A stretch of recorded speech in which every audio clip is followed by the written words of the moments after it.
Well, hello again, MGTOW. This video is meant to be listened to as opposed to watched. Nowhere special tonight.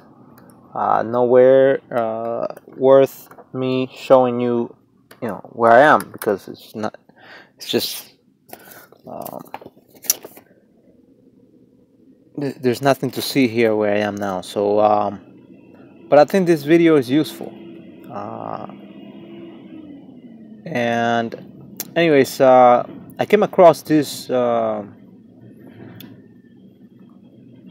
foster care statistics put out by the National Foster Youth Institute. This is I believe it's a non-profit organization. Yeah, National Foster Youth Institute.org. So it's got to be a non-profit organization. It's not a government agency. And this is a non-profit organization that has its hands into the foster care scam that women have. And so in this video I want to say the main point that I want to make is that the foster care system as we know it is gynocentric. And so let's begin with a little bit of history, right? What happened to kids that lacked both parents or a parent in times past here in America, right? Well, those kids were institutionalized. They became part of a large organization. They were put into these large buildings called orphanages, and some of these orphanages were run by religious organizations. Others were run by non-profits, and some by the government. That was true until the passing of the industrial era, when some forward-thinking minds decided that these kids were being abused in these organizations, that perhaps the best way for a child to grow up was not in the city in a big building.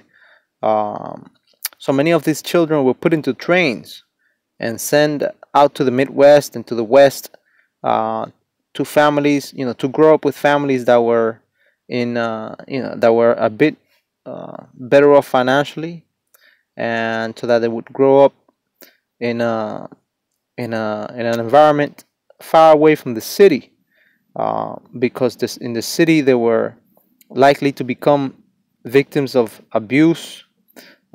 They were neglected. Many of them became thieves.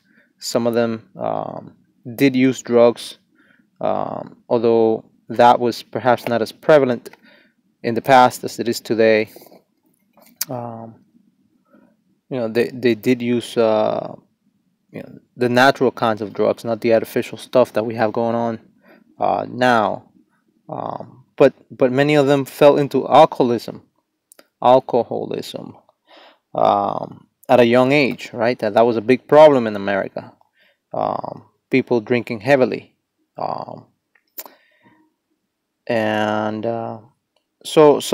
these kids, they were a nuisance. They polished newspaper. I mean, they polished shoes, and they sold newspapers in the streets. And many of them were unable to compete financially with adults in the age of urbanization, heavy urbanization and industrialization in America, the so-called Gilded Age. And in my opinion, that age was a wonderful time in which to be an American, right? But the socialists, the leftists, they put an end to that progress. But that's a subject for another day. Getting back into the the foster care statistics here. So this organization says that, you know, many kids don't have loving homes that they can call their own, and that for whatever reason, the parents of these children are not able to provide for them, and neither is their extended family. And that when this happens, the child is placed into the foster care system. Obvious enough. But like I said, they have a vested interest in, you know, the system being what it is. They claim here that in this one article here, I'm going to read the title of the article. The title of the article is 51 Useful Aging Out of Foster Care Statistics / Social Race Media. And it says here that more than 250,000 children are placed into the foster care system in the United States every year. So that's what happens. This is the result of hypergamy, right? This is the result of women not wanting their kids because they don't, you know, the kids don't mean financial rewards for them, right? That's why they drop them off at the baby safe haven stations, at the police station, or at the fire station, or, you know, wherever they may drop them off. You know, after choosing not to have an abortion, you know, these women are creating a condition where the living are literally envying the dead. And anyways, but it says here that many of these kids are aging out of foster care, and that, quote unquote, we are making some promises to these children when we place them into foster care. We are telling them that they're getting the chance to create a better life for themselves, that they are promised a safe home where they can have a family that can be called their own. And for many children, this promise, I mean, I'm an immigrant, and how these people write, these promise, it's supposed to be either these promises or this promise, but they're ignorant. How can a guy like me find an error like this in you know, in such a small article? These people are just ridiculous. But that doesn't stop them. That doesn't stop them from wanting more resources, because that's what this article is about. This is a begging for more resources so they can expand this social welfare system that they have going on. This system of you know, putting in more kids into their hands so they can better guarantee their survival, their paychecks. Anyways, it says here that these promises, that's what it says here, are just empty words that have no meaning. As the statistics show, many foster kids are aging out of the system and have nowhere to turn. And then it goes on to list some of the statistics. I'm not going to read them all because there's so many, but one of them is after reaching the age of 18, 20% of the children who were in foster care will become instantly homeless. So this is the problem they're creating. This is the problem that these women are creating.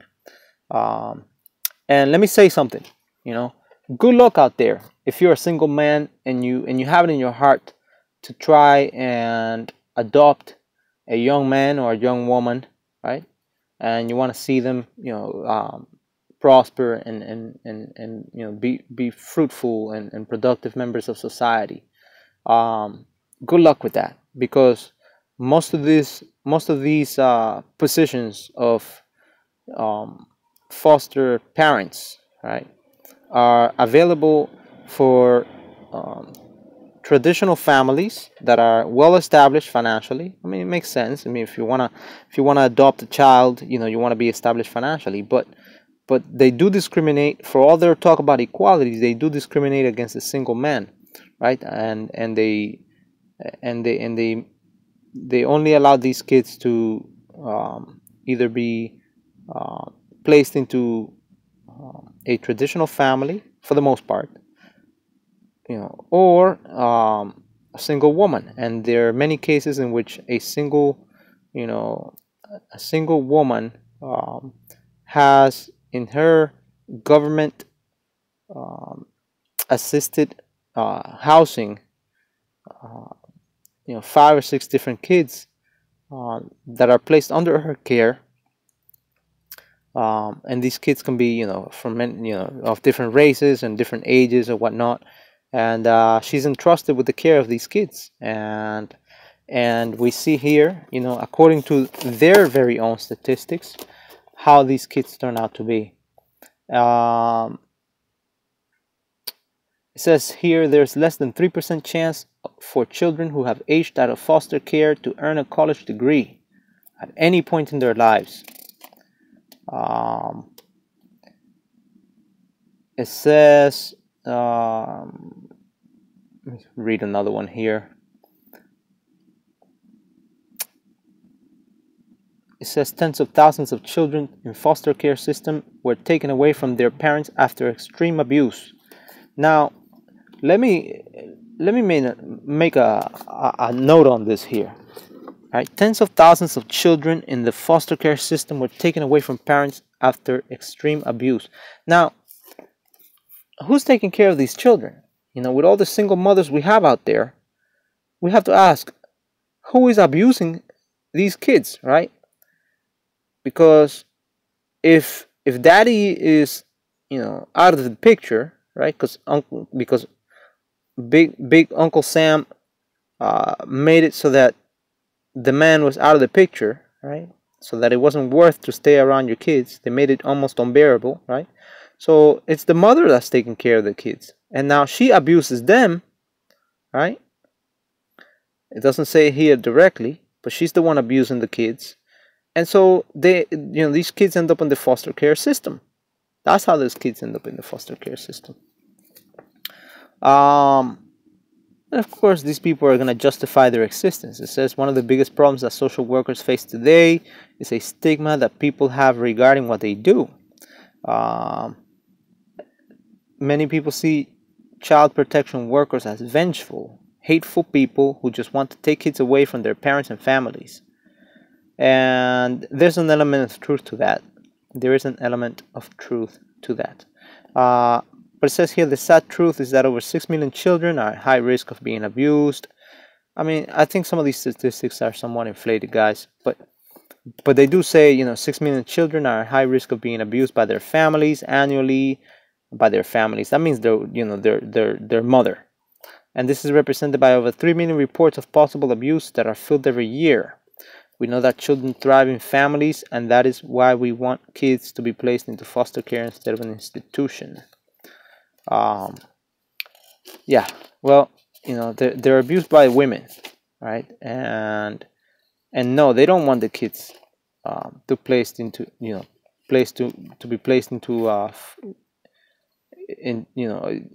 to be adopted, right? They want the kids. They want a steady rotation of kids in and out of their system, right?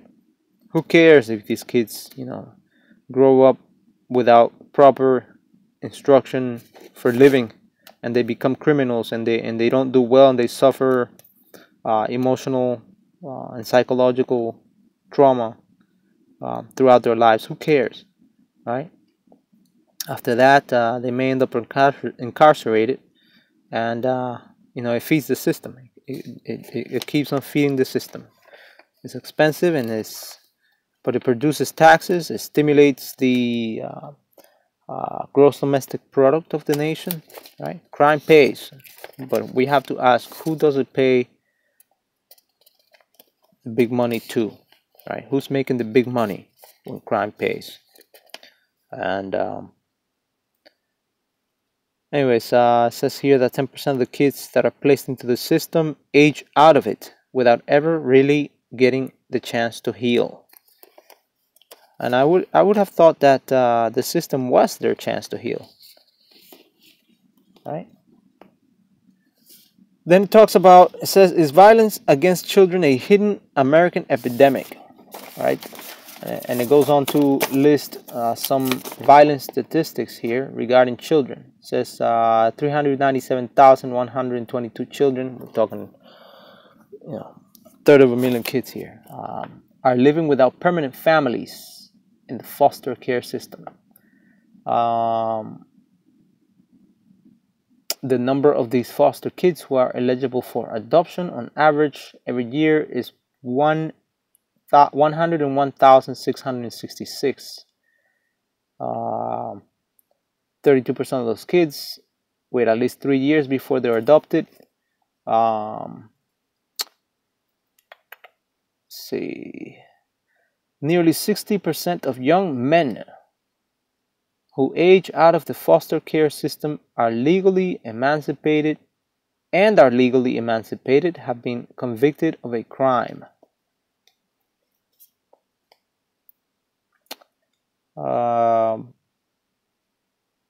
Despite all the challenges, 70% of foster kids regularly say that they would like to attend college one day. Well, college is sold to them, right? They see college as a way out of the suffering that they've been put through, and why wouldn't they say that, right? But the reality is very different. Many of those kids just simply never had a chance from day one, because let's face it, let's name, I challenge you guys to name a single government program that works the way that it's supposed to work.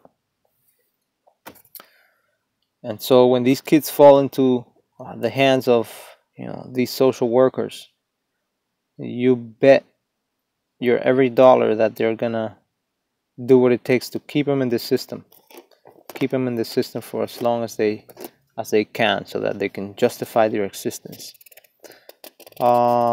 They're not always placed into foster homes.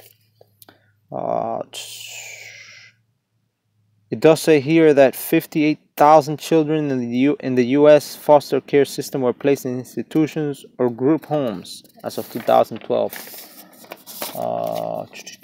Let's see. States spend a mere 1.2 to 1.3% of available federal funds on parent recruitment and training services, even though 22% of children in foster care had adoption as their goal. Well, that's them asking for more money, right? Oh, you're only giving us 1.2 or 1.3%. That's them asking for more money. More money is not the issue. It's the law that needs to be changed, so that women are not so hypergamous and these children don't end up in the situation that they're in, right? If women were made responsible for those kids, if they were made financially responsible and legally responsible, as opposed to allowing them, to drop their kids off at the fire station without, their baby off at the fire station without any questions asked, right? Then things may be different. But we're not holding them up to any sort of standards. We're not holding them responsible for any of their actions, even though they have so many ways to prevent pregnancy. All right, let's see what else it says here. Anything that's worth reading here. Now they're saying that there's more than just a problem of worthless parents when it comes to the modern foster care system. There's also the problem of foster families not being able to access the resources that kids need because of lack of funding. Again, that's them asking for money. And let me just say, guys, a lot of these foster care women, they're trash. They're just the scum of the earth that decided that they can have an easy way out of working, right? They say, well, why not have Uncle Sam, put me in a bigger place, right? And I just do a little babysitting on the side, go take these kids out sometimes to, a cookout on the 4th of July or whatever, and you know, just kind of like they don't even watch them. I know from experience because I've seen some of these kids. Like I mentioned before, I used to drive a cab in a major eastern city in the United States. I did that for nearly 10 years, and I saw how many people just milk the system. Anyone from like those people that wait at midnight for their government check so that they can smoke it or spend it at the liquor store, their disability checks, right, or their SSI or whatever, um, to these foster parent um, rats, because that's what they are. They're fucking rats. Um, they're vermin. They scum of the earth. Many of them care not about their children that are placed under their care, and in fact, many of them mistreat the children. And here's a sad statistic. Well, sad. That's my opinion, but it says here African American children make up 20% of the foster care population, which is about double the amount of maltreatment reports that are generated for their racial demographic annually. No kid. Well, again, this is all opinion on my part. No kid should suffer, the consequences of having been mistreated or abused, abandoned, right, by a hypergamous thought. But it happens. It happens. Life is ugly. But the issue here is that these people are they're pushing the system. They have a vested interest in the system being what it is. There's always going to be someone who, for whatever reason, loses their family at a young age, right? Because of war, or because of parents might have died in an accident or whatever. But for this to reach the proportions that it has reached at the present day, I think this was artificially manufactured. This was created via legislation, right? Because these mobs of kids that are placed into these homes benefit, the politicians and the system, and all the people that make up that system. And these kids, they move around a lot, right? They don't tend to stay in the same foster care home that they're initially placed at. The reality is that many of these mothers are just not, foster care mothers are not responsible, and the kids just don't get along with them. So it says here that more than 85% of children in foster care have had a minimum of 2 different placement settings. That means they moved them from parent to parent. Within the first 12 months, a minimum of 2 placement settings. Within the first 12 months of being placed in the system. So the kids find it hard to adapt,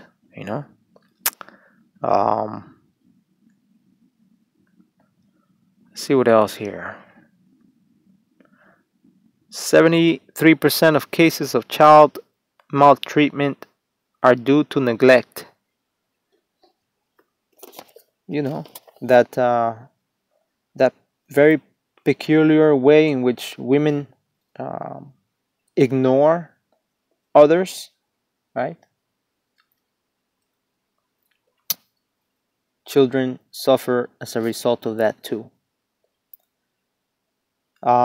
Here's another surprising and sad statistic also. It says here 48.9% of the reports are generated from families that are Caucasian.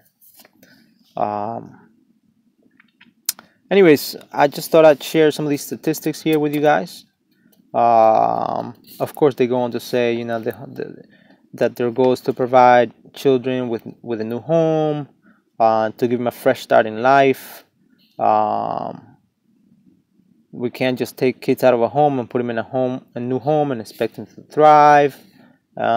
This is where the social worker comes in, as they can provide supports and services, but a social worker can only access existing resources in a community. If no resources exist, there's nothing that a social worker can really do except provide a continuing stable presence in the child's life. Let me tell you something. If no resources existed, these social workers will run. Many of them will. These social workers, let's look at the word, the idea of a social worker. Many do, who's attracted to this kind of work, right? These people are idealists. Many of them are leftists. They see capitalism as a failed enterprise. They see capitalism as a failed economic order, a failed economic system. And are there, instances where the market fails? Absolutely, yes. But it's the best, in my opinion, the best system we have going on. It's a system where those who are willing to produce, whether with their minds or their bodies, will get rewarded. I want to quote here from Ayn Rand. She quoted in her book Atlas Shrugged. She wrote, capitalism. She said, capitalism demands the best of every man, his rationale, and rewards him accordingly. So no, we don't hate women. And yes, I did quote from a woman. I did quote a woman. Ayn Rand was a philosopher, and she was a capitalist. She left Russia to move into the United States. She was in disagreement of the economic system that ruled that nation, and she decided that she was going to write books, philosophy books. She was a philosopher, and she